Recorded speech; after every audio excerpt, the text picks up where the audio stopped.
everyone, Screaming Geek Me here. I am Jerry the Geek. Today we're going to talk about the 4K of Jurassic World Rebirth. But before we get into this, if you like physical media, 4Ks, Blu-rays, even DVDs, like home theater movies in general, please check out my other videos on my channel because I do these reviews, I do unboxings, collection updates every month. I do different discussions. So check that stuff out. Hit the like button, subscribe, and turn the bell notifications on. So let's dive into the 4K of Jurassic World Rebirth. The movie just came out this year in 2025. Has a PG-13 rating, directed by Gareth Edwards, and you've got Scarlett Johansson in it, Mahershala Ali, Jonathan Bailey. Basically, the plot for this installment of the franchise, basically, you got the dinosaurs around the world, and because of the climate shift and across the world, the dinosaurs aren't handling that very well, and they're basically dying off. But they're thriving down near the equator. Getting down into the warmer climates. And another island is introduced in this one because all the from the first 5 movies, because Dominion didn't really take place on the island, but it was around the world. But the first 5 movies revolved around Isla Nublar and Isla Sorna. So basically, this is another island that's introduced as it was part of back when Jurassic World reopened to the public. They actually had another island where they had a research center where they were, playing around with gene splicing, creating hybrid dinosaurs and, things like that. So now you got these group of individuals that's actually going to this island because they want to, pharmaceutical companies are trying to come up with better treatments for heart disease and stuff like that. And they need blood samples from, the bigger dinosaurs, but they needed live samples, not fossilized. So they have this big adventure to go to the island to go collect these samples, some of these bigger dinosaurs. Now, this movie has got a lot of hate from it from day one. I don't think I've seen anyone talk anything good about it. It's just been, this movie sucks, blah, blah, blah. It's terrible. So I went into with low expectations. Even Dominion wasn't that well liked. I liked Dominion. It was fun. But I was missing some of the magic that made the Jurassic franchise appealing. And this one just goes, is just like that. It's just missing that something. I've mentioned this in other recent videos about when it comes to reviewing, I'm not going to blow smoke up your ass and act like I know what I'm talking about. As far as, some people will say, oh, the script is bad, the acting is bad, oh, this part was good, this part was bad. I'm not going to overanalyze stuff and go into it. I'm just going to give my thoughts as a general fan of movies. So was this movie good or bad? I liked it. I thought it was good. It wasn't great. It's definitely at the bottom of the barrel as far as the franchise goes. So especially, the first part of the movie, I really wasn't liking it. I was like, yeah, whatever. They're developing the story and whatnot. But overall, it was decent. Again, I think it just, it just didn't have the feel of the Jurassic franchise. It was just missing that something. I can't put my finger on what it was, but it just was not great. But at the same time, it wasn't bad. As far as watching this whole franchise back to back, I will, whenever I watch them, I'll watch this again. It's good. The good parts of the movie was as far as the visuals. It was stunning. Being on locations, even the CG was freaking phenomenal. It's just amazing how far they've come with CG. This looks really good. Now, one of the big things I loved with this movie was the whole scene with when they're rafting down a river with the T-Rex chasing them. I liked it because I read the original book, Jurassic Park by Michael Crichton. And in that book was a movie where the T-Rex was chasing them in a raft down a river. And when I went to go to see the original movie, I'm like, it's missing that entire scene. I always kind of like, man, that sucked. That was a really cool scene from what I remember. So it's cool after all these years, they take something that was in the original book and they included that into a new movie. So I was happy for that. It was a really great scene. You can't have a Jurassic Park movie without the T-Rex.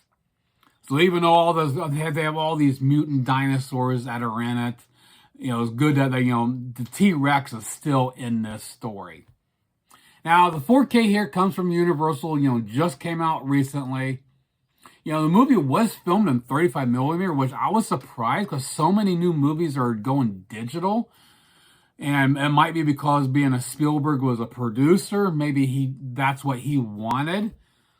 And to me, that's how film should be done because it just gives it such a rich look.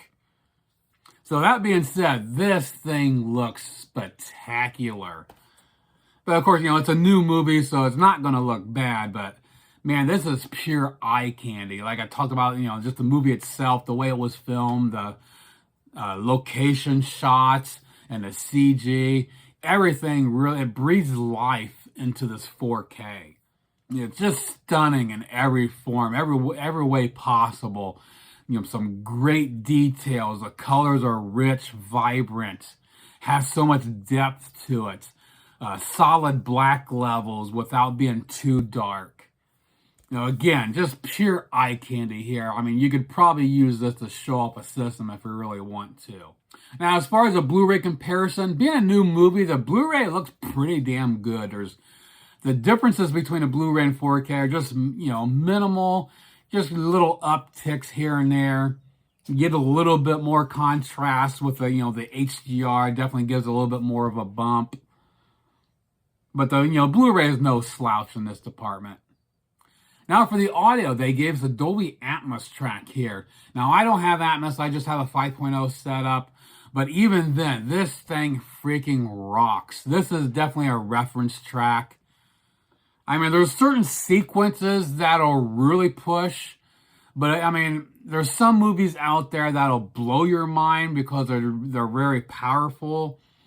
This one doesn't have that it's just overall. And the mix of it, everything is well balanced. I mean, the dialogue is front and center. Then you get some here and there. Great use of surrounds. There's times when you hear things coming off into the speaker back behind you on here, over here, the corners. So it's very atmospheric and just immersive, really pulls you into the movie. So even though it's not a movie that's going to test your system, it is a reference disc as far as the overall package is very impressive. And you even got some of the little subtle sounds when there's quiet scenes early on when they're in a museum and they're trying to talk this guy into going along with this expedition. And it gets quiet. He's just sitting there thinking and you don't hear a pin drop.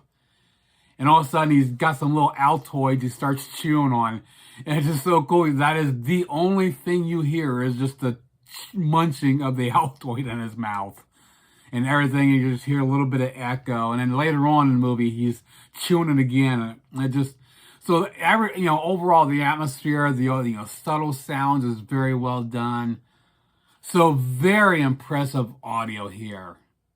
Now, as far as the packaging here, you can see it's got, slip cover. And we'll get rid of that sucker.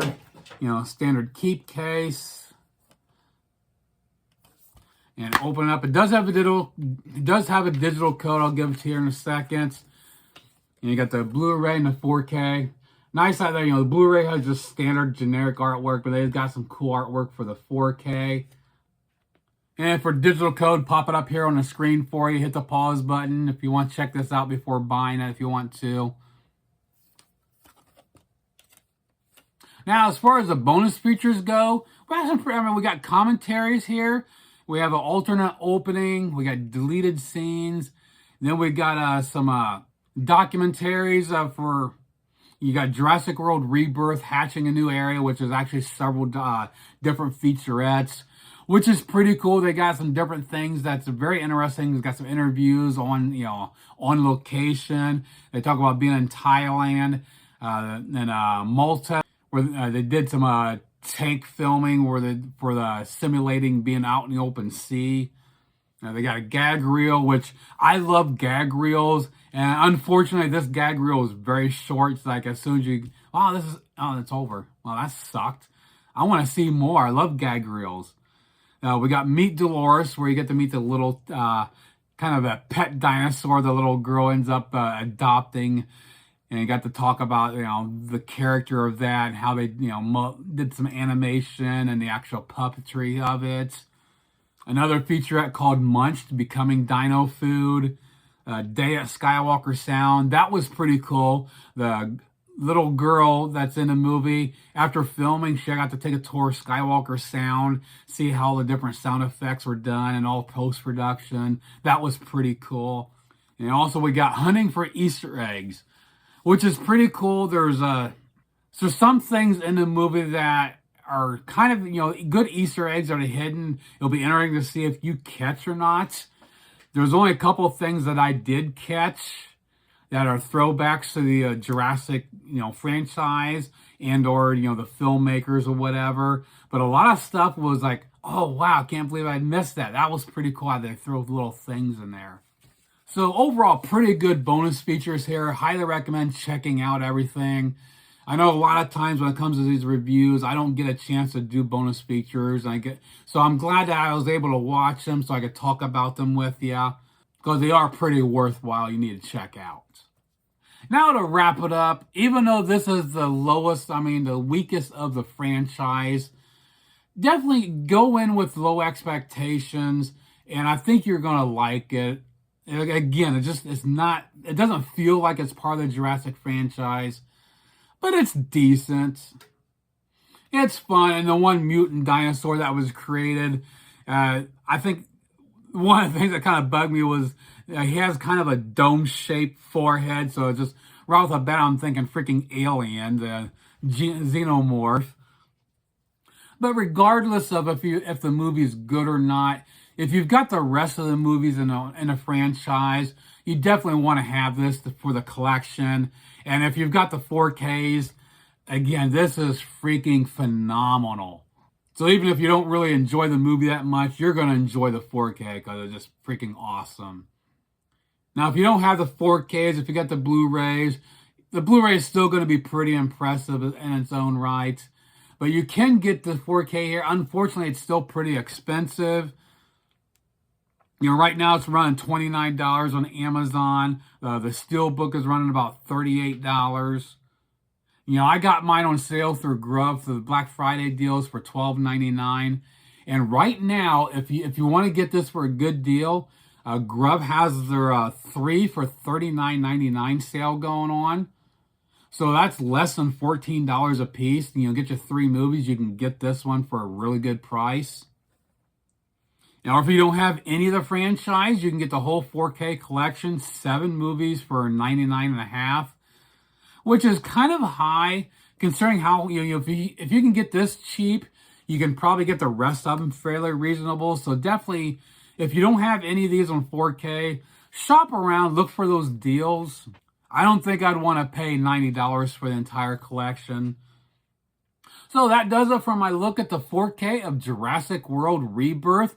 Again, I did not hate this like everyone else. Again, it wasn't the greatest, but I had fun with it. It started out slow, but it was a good overall story of where they went with it.